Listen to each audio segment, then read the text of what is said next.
तो देखो नेमसेट part 1 already हम लोग कर चुके हैं। आज नेमसेट पार्ट 2 में आते हैं। आई थिंक आप लोगों ने पार्ट 1 देख लिया होगा, जो 2026 में एग्ज़ाम हुआ था। तो उसमें क्वेश्चन जो आए थे वो हम करवा रहे हैं। कौन कौन से क्वेश्चन आए थे? पार्ट 1 में काफ़ी हद तक हम क्वेश्चन कर लिए थे, आज पार्ट 2 में था। तो बोल रहा है ये कोर्स ऑफ एक्शन का आया था। हम आप लोगों का क्लास में भी कोर्स ऑफ एक्शन कराए थे। तो देखो स्टेटमेंट में बोल रहा है Indian child are very talented but are instead weak in science and maths. बोल रहा है जो इंडियन बच्चे हैं बहुत टैलेंटेड हैं बट वो साइंस और मैथ्स में कमज़ोर है। तो स्टेटमेंट में जब भी कोई भी इंफॉर्मेशन दिया जाता है तो वो एक समस्या के तौर पे दिया जाता है। समस्या ये है कि साइंस और मैथ्स में वो बच्चे कमज़ोर हैं। तो सही कोर्स ऑफ एक्शन वो होता है जो इस समस्या का समाधान करे, उसको 1% या 5% कुछ उसमें सुधार लाए, तो वही कोर्स ऑफ एक्शन आपका सही होगा। पहला बोल रहा है teaching and textbook are not available in mother tongue. बोल रहा है मातृभाषा में ये टीचिंग और टेक्स्ट बुक अवेलेबल नहीं है, उसके कारण भी है। तो ये तो समस्या की कमी बता रहा है, सुधार कहाँ बता रहा है? बता रहा है कहीं सुधार तो नहीं बता रहा है। ये तो उसको और कमी बता रहा है, भैया ये कमी रह गई। उसके सुधार के लिए जो उपाय होते हैं वही कोर्स ऑफ एक्शन सही होता है। तो ये तो आपका गलत है। बोल रहा है education based on experimental in both subject is lacking. बोल रहा है जो प्रयोगशाला है जो तो उसकी कमी है। तो ये भी इसमें क्या सुधार बता रहा है? नहीं बता रहा है, ये भी उसकी कमियां बता रहा है। भैया ये कमी है, इसके कारण बच्चे वीक है साइंस और मैथ्स में। सुधार तो नहीं बता रहा है। अगर यही स्टेटमेंट आपका होता कि भाई जो टीचर है वो ऐसा पढ़ाए जो कुछ बच्चों की वर्बली हो जाए, बच्चे को ज़्यादा प्रेशर ना देना पड़े, उसका साइंस और मैथ्स में रुचि भी जागृत हो जाए और उसको बहुत अच्छे से समझ में आए, लोग बच्चा उससे जो कमी है उस कमी को क्या करे, कम हो जाए, घट जाए, धीरे धीरे करके वो समस्या का निजात हो जाए। तो ये भी तो इसकी कमी ही बता रहा है। तो ये भी आपका कोर्स ऑफ एक्शन सही नहीं, तो ये भी गलत है। तो आंसर है only second, only first, neither first और नॉट सेकेंड फॉलोज। तो आंसर आपका सी कैलकाटा करेक्ट है, इसको आप टिक कर दीजिए। फर्स्ट स्टेटमेंट में कहीं ये नहीं बताया गया है कि बच्चों की कमी का कारण मातृभाषा में किताबों का ना होना है, तो वो भी आपका गलत ही है। तो देखो नेक्स्ट क्वेश्चन है आपका सीटिंग अरेंजमेंट का। बोल रहा है U V W X Y Z are standing in line. एक लाइन में है, लाइन में मतलब 1 2 3 4 5 6 पर्सन है, लाइन में है। तो हम इसे लेफ्ट लेते हैं, इसे राइट लेते हैं, 6 पर्सन है। बोल रहा है y is between v and z, sorry हाँ y। देखो ऑर्डर आपका ये हो सकता है y v और z के बीच में है। दूसरा केस हो सकता है y z और v, दोनों केस में y बीच में। हमें नहीं पता कहाँ पे हमें पुट करना है, हमने इसको रफमेटिक्स कर दिया। बोल रहा है w is immediate left of v, v के इमीडिएट लेफ्ट में w है। अगर हम ये ले रहे हैं तो v का इमीडिएट, क्योंकि हमने ये लेफ्ट लिया है, ये लेफ्ट है ये राइट, तो v के इमीडिएट लेफ्ट में w पॉसिबल नहीं, तो ये वाला केस आपका गलत है। तो v के इमीडिएट लेफ्ट में कौन आ गया? w। अच्छा, x is not on either and, x किसी एंड पे नहीं है, तो x ना तो लेफ्ट एंड पे होगा और ना ही राइट एंड पे। इट मींस x इनमें से किसी भी एक प्लेस पे होगा, चाहे 2 नंबर 3 नंबर 4 नंबर 5 नंबर, कहीं पे भी x हो सकता है, हमें नहीं पता। बोल रहे हैं u is right of z। देखो z के राइट में u है। अब z यहाँ, क्योंकि ऑर्डर मेरा ये गलत हो गया था, अब z के राइट में u, तो z के राइट में u कहीं पे भी हो सकता है यहाँ पे नंबर ऑफ पर्सन 1 हो 2 हो, हमें नहीं पता, क्योंकि इमीडिएट नहीं बोला। इमीडिएट बोलता तो हम तुरंत ले लेते, यहाँ z लेते, यहाँ u लेते। हो सकता है 1 पर्सन हो सकता है 2 पर्सन हो सकता है नहीं भी।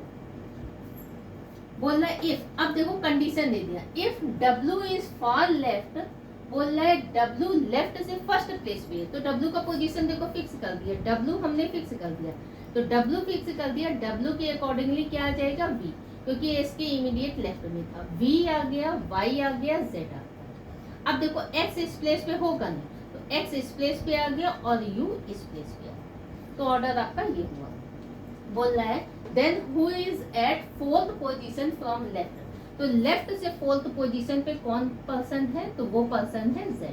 अब आते हैं ऑप्शन में, ऑप्शन में आपका U एंड V है, यहाँ Z नहीं है, X एंड Y है, यहाँ पे भी Z नहीं है, V एंड W यहाँ पे भी Z नहीं, Z आपका सिंगल इसी प्लेस पे है। एक्चुअली कायदे से आंसर होना चाहिए Z, और के केस में नहीं होना चाहिए, बट हमारे 3 ऑप्शन हो ही नहीं सकते, तो मजबूरी में हमें इसी ऑप्शन को पुट करना पड़ेगा। आंसर आपका ये वाला करेक्ट है, तो ये आंसर आपका नोट कर लीजिए। फिर नेक्स्ट क्वेश्चन पे आते हैं।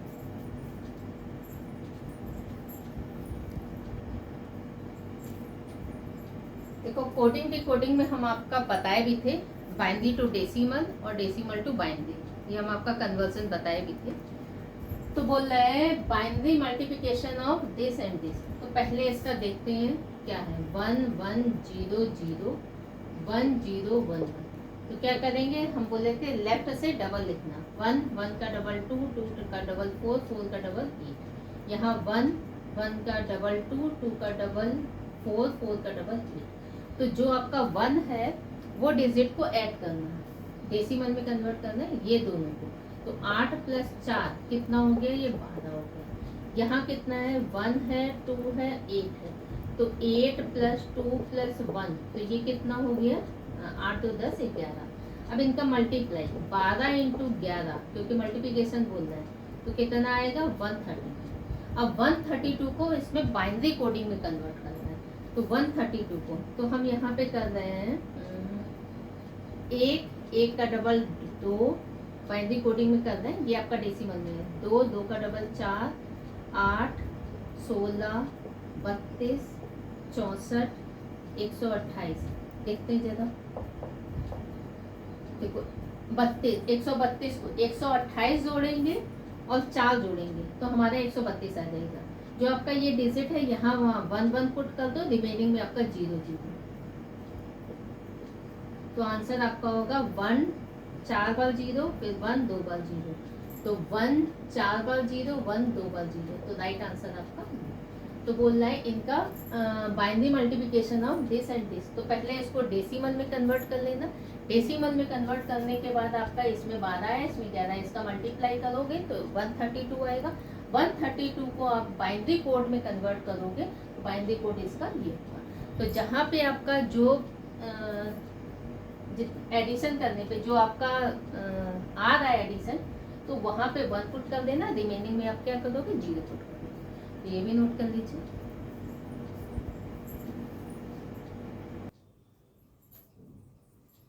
देखो नेक्स्ट क्वेश्चन आपका है the decimal equivalent 8 bit 2's complement number आपका ये दिया है, तो सबसे पहले इसे क्या करेंगे, इसको कन्वर्ट कर दो, क्या करें, अच्छा लेफ्ट बिट आपके ये क्या है, निगेटिव है, 1 है तो आंसर जो भी आपका आएगा निगेटिव में, पहले इसको कन्वर्ट कर दो, जहाँ 1 है वहाँ क्या कर देंगे 0, तो 0 0 1 0 1 1 0 0, ये आपका आएगा। अब इसमें क्या करेंगे +1 कर दो, +1 किया तो 1 0 1 1 0 1 0 0। अब इसको कन्वर्ट कर लो डेसिमल में, डेसिमल में कन्वर्ट करने के लिए नंबर आपका है 1 0 1 1 0 1 0 0, तो लेफ्ट टू राइट क्या करेंगे नंबर करेंगे, 1 1 का डबल 2 4 8 16 32, बाकी 0 है 64 128, इसका कोई मतलब नहीं है, तो जहाँ 1 है उस नंबर को ऐड कर दो, 1 है यहाँ आपका, यहाँ है और यहाँ है, तो 32 + 8 + 4 + 1, तो 32 8 40 और ये 45, अच्छा ये 45 आया, तो लेफ्ट बिट आपकी क्या है निगेटिव, तो आंसर आपका निगेटिव में होगा क्योंकि ये नंबर आपका निगेटिव है, तो -45, तो ये भी नोट कर लीजिए।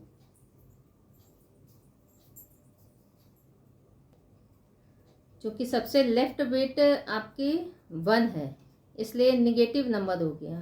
ठीक है, तो सभी बिट का फर्स्ट कॉम्प्लीमेंट ले लिया हमने, उसमें 1 ऐड कर दिया। ऐड करने के बाद जो भी आपका ये बाइनरी आया, बाइनरी को डेसिमल में कन्वर्ट कर दिया।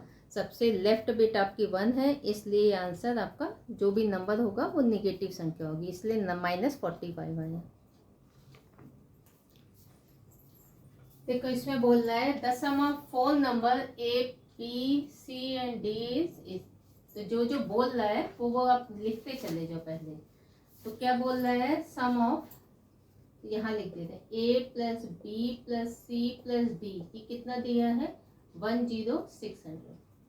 ठीक है, उसके बाद बोल रहा है विदाउट A को हटा देना, the average of B C D is इतनी, तो B plus C plus D average निकाल दो, ये कितना दिया है 1000।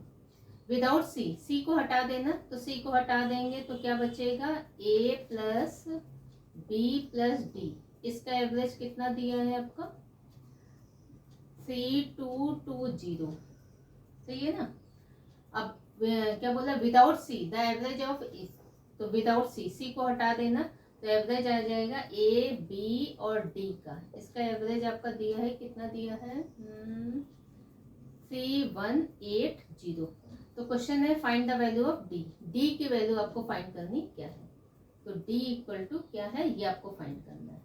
तो देखो यहाँ पे करते हैं, इन तीनों के एवरेज अगर हम जोड़ देते हैं, तो देखो 2 बार B आया, 2 बार A आया, 2 बार B कहाँ है, विदाउट B, तो यहाँ B कहाँ ले लिया, अच्छा विदाउट B,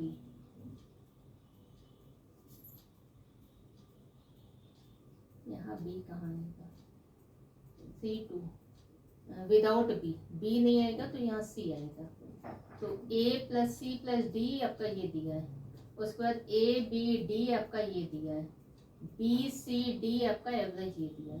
ठीक है, तो D का वैल्यू निकालना है, तो क्या हुआ देखो 2 बार A, 2 bar B, 2 bar C, but 3 bar D, तो हम 2 कॉमन ले लेते हैं, 2A plus B plus C plus D, और प्लस 1 D और है ना, 3 बार D आया तो 2 बार यहाँ आ गया। इनकी वैल्यू कितनी है, सबकी जगह जोड़ दो, 1000 प्लस 3220 प्लस 3180, और ये एवरेज था।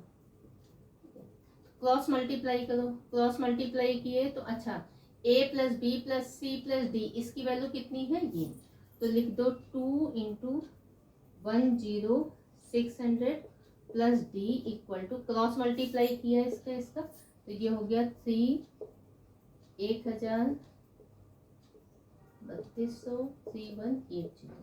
ठीक है, तो इसका मल्टीप्लाई करेंगे तो कितना आएगा 200 प्लस D, और ये कितना हो गया 1000 3000 3200। अच्छा, तो ये हो गया 2, तो D की वैल्यू कितनी है, D इधर, इसको इधर वैल्यू ले जाओ, कितना हुआ 222000 माइनस 21200, तो कितना हुआ D की वैल्यू कितनी आ गई 1000, तो D की वैल्यू आपकी 1000, आंसर आपका C करेक्ट है। तो ये नोट कर लीजिए।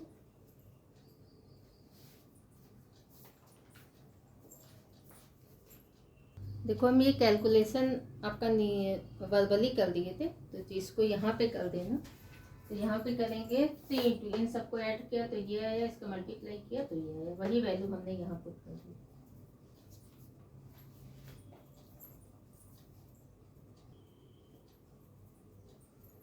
देखो नेक्स्ट क्वेश्चन बोल रहा है the sum of x y and z is 98, तो पहले लिख दो x plus y plus z equal to कितना दिया 98। The ratio of x is to y equal to दिया है 2/3, तो यहाँ पे x equal to y equal to 2/3, तो यहाँ से क्या आ गया x इक्वल टू आ गया 2y/3, है ना। अच्छा, द रेशियो ऑफ y, अच्छा y 5:z इक्वल टू दिया है 5:8। तो अगर हम यहाँ से सबको y में कन्वर्ट कर देंगे तो क्योंकि हमें y की ही वैल्यू पता करनी है तो इसको भी y में ही कर देते हैं। तो इसका क्या कर देते हैं z। तो z इक्वल टू क्या आ जाएगा 8y डिवाइडेड बाई 5। सही है। पुट कर दो यही वैल्यू। x इक्वल टू क्या था इसी को 2y/3 प्लस y लिख दो प्लस z कितना है 8y/5। तो यहाँ हो गया 8y/5 इक्वल टू कितना आपका वैल्यू दिया 98। एलसीएम ले लो। एलसीएम कितना आ गया 15 आ गया। एलसीएम 15 आ गया तो ये कितना हो गया आपका 10y प्लस 15y और ये कितना हो गया 24y इक्वल टू 98। अच्छा तो 10y plus 15y plus 24y equal to 98 into 15।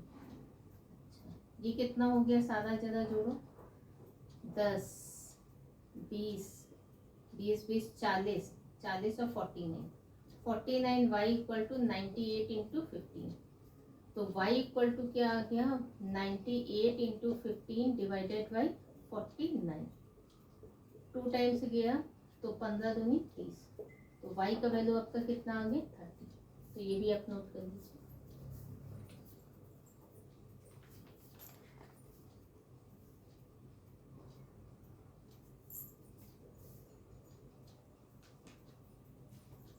देखो बोल रहा है 5 years ago A's age was 3 times B's age. At present A's age is twice B's age. What is present age? A की present as बतानी है। तो present as a की ए ले मतलब ए की ए ले लेते हैं और बी की बी ले लेते हैं। तो 5 साल पहले अच्छा एज मान लेते किसी पर्सन की एज अभी मेरी एज 20 साल है मान लेते हैं थोड़ी देर ठीक है 50 मान लेते हैं चलो। अच्छा मेरी एज अगर 50 है तो 5 साल पहले मेरी एज कितनी रही होगी उससे 5 कम कर देंगे। प्रेजेंट एज जो है उससे 5 कम कर देंगे। तो एज दोनों की ऐसा नहीं है कि 5 साल बाद ए की एज बढ़ जाएगी बी की कम। आज से 5 साल पहले हम जितने के होंगे 5 साल आगे भी वही एज का मतलब एज वही रेशियो में बढ़ता रहेगा। लेकिन ऐसा नहीं है कि 5 साल के बाद मेरी एज में कुछ अंतर आ जाएगा। एज आपकी सेम ही रहेगा। देखो एज सेम का मतलब ऐसा नहीं है कि 5 साल बाद हम 50 के ही रहेंगे। ठीक है तो देखो बोल रहा है ए की एज 3 टाइम्स है तो 5 साल पहले तो 5 साल पहले ए की एज जो भी होगी उसमें 5 माइनस कर देंगे 5 साल पहले की उसकी एज आ जाएगी। ये किसके बराबर है 3 टाइम्स बी एज। बी की एज की 3 गुना तो बी की एज में भी 5 साल क्योंकि इसकी अगर 5 साल कम है तो बी की एज भी उसी के अकॉर्डिंगली। अगर मान लेते आपके भाई बहन है अगर आपका भाई आपसे 10 साल बड़ा है तो आगे अगर 20 साल होगा तब भी वो गैप 10 साल का ही रहेगा। अगर आपका भाई 80 साल का हो जाएगा तब भी गैप आप दोनों में 10 ही साल का रहेगा है ना। तो एज का गैप सेम ही रहता है। तो देखो तो 5 साल बाद इसकी जो भी होगी एज वो आपकी ये होगी। सेकेंड बोल रहा है at present age is twice B's age. अच्छा ए की एज क्या है यहाँ पे कर दे रहे हैं। ए की एज क्या है बी की डबल। जितनी भी बी की एज है उसका डबल कर देना वो ए की एज है। तो क्या करेंगे ए इक्वल टू 2b है ए के इसमें पुट कर देते हैं। जरा इसमें करो क्या आएगा तो ये आ जाएगा 2b माइनस 5 इक्वल टू इसको मल्टीप्लाई करो 3b माइनस 15 है ना। तो ये हो गया 2b minus 5 equal to 3b minus 15। तो ये b उधर जाएगा और ये इधर जाएगा तो -5 प्लस 10 इक्वल टू ये इधर गया तो 3b में 1b गया तो ये तो b की एज कितनी आ गई सॉरी यहाँ 15 है तो b की एज कितनी आ गई 10 ईयर्स। जब b की एज 10 साल है तो यहाँ पे b की एज पुट कर दो तो a की एज 2 इंटू 10 तो a की एज कितनी होगी 20 ईयर्स। तो a की एज 20 राइट आंसर आपका ये भी नोट कर लीजिए।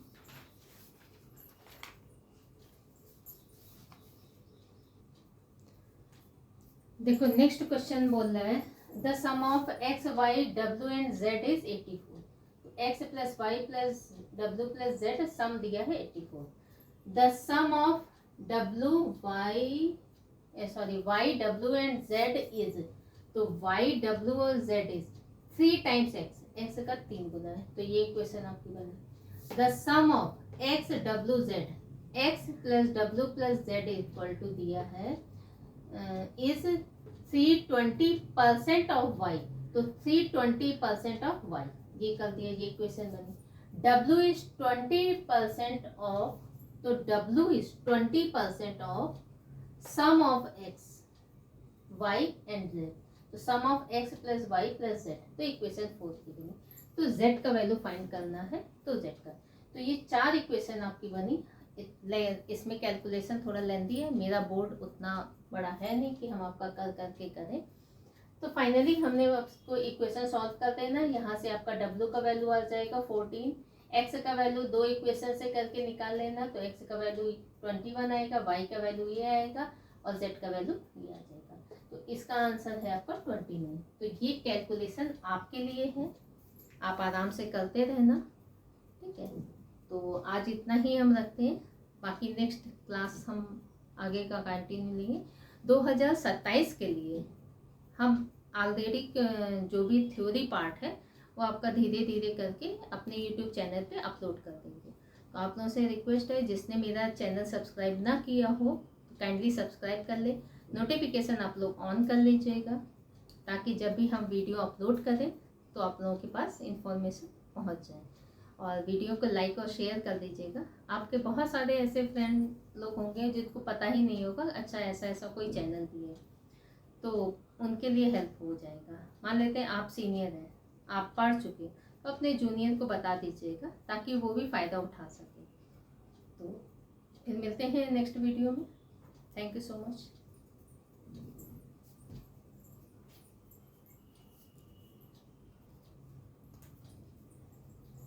देखो आप लोगों के लिए हमने एक कैलकुलेशन कर दिया, क्वेश्चन आपका रब कर दिया था। इक्वेशन आपकी जो भी 4 आई थी तो उससे आपका डब्ल्यू का वैल्यू निकाल लिया। 1 और 2 से देखो एक्स का वैल्यू आ गया। एक्स का वैल्यू ये हम इक्वेशन नंबर 1 में ये इसका वैल्यू क्या है, x plus y plus z ये दिया था, तो यहाँ से आपका क्या आ गया, वाई का वैल्यू आया। एक्स वाई, एक्स डब्ल्यू और वाई, इन तीनों का वैल्यू आपका आ गया, तो इसको इक्वेशन नंबर 3 में पुट कर देना। एक्स का वैल्यू आ गया,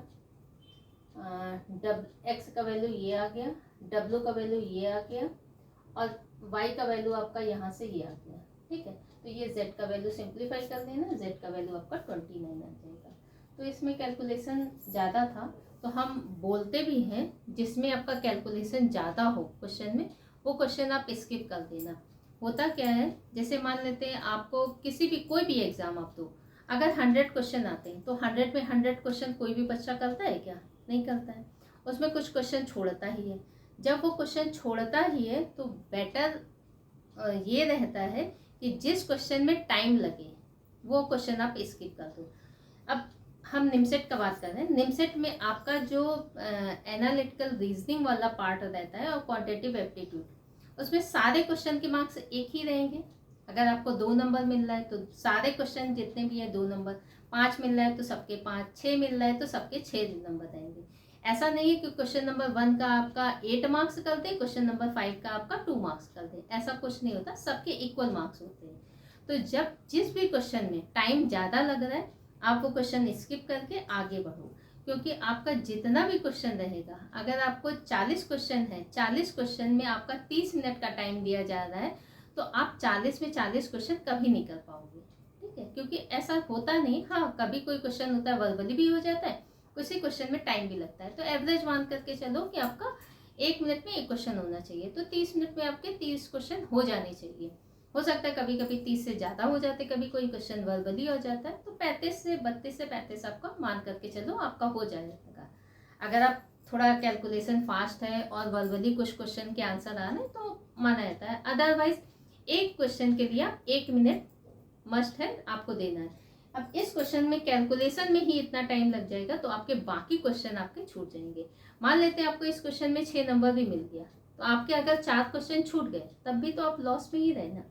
तो इससे बेटर है आपको 4 क्वेश्चन करो और एक ये वाला छोड़ दो, आगे देखना फिर आपका जो आसान क्वेश्चन मिले वो।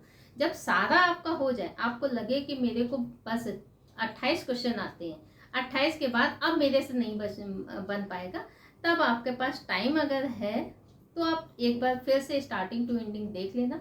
कभी कभी होता है दोबारा देखने पे वो क्वेश्चन आपका बन जाता है। तो मेरा एडवाइस यही रहता है कि जिस क्वेश्चन में टाइम लग रहा है आप वो देखते ही स्किप कर दो। सबसे पहले आप रीजनिंग वाला पार्ट करो, क्योंकि वो आसान भी रहता है। कभी कभी होता है लास्ट तक आते आते आपके पास टाइम ही नहीं बचता, आप स्टार्टिंग में ही कैलकुलेशन में फंस जाते हो, आपके पास टाइम नहीं बचता। अब टाइम नहीं बच रहा है तो लास्ट में हो सकता है क्वेश्चन आपका आसान ही हो, देखते ही आप आंसर टिक कर दो, बट आपके पास टाइम ही नहीं, तो वो पार्ट तो आपका जो रीजनिंग वाला है वो तो हट जाएगा ना आपके कंप्यूटर से, तो आपका लॉस ही होगा। तो सबसे पहले स्टार्टिंग टू एंडिंग आप सारे क्वेश्चन को देख लो, जो जो बनता जाए फटाफट बनाते जाओ, लास्ट में आप मैथ्स के पार्ट को टच कर दो। तो उससे क्या होता है आपका स्कोर भी होता है और अंडर प्रेशर नहीं रहते हो। आपको लगता तो है कि जो मुझे आता था एटलीस्ट मैंने वो बना लिया, उसके बाद आप दूसरे क्वेश्चन में ट्राई मारना। तो फिर मिलते हैं नेक्स्ट वीडियो में। Thank you so much.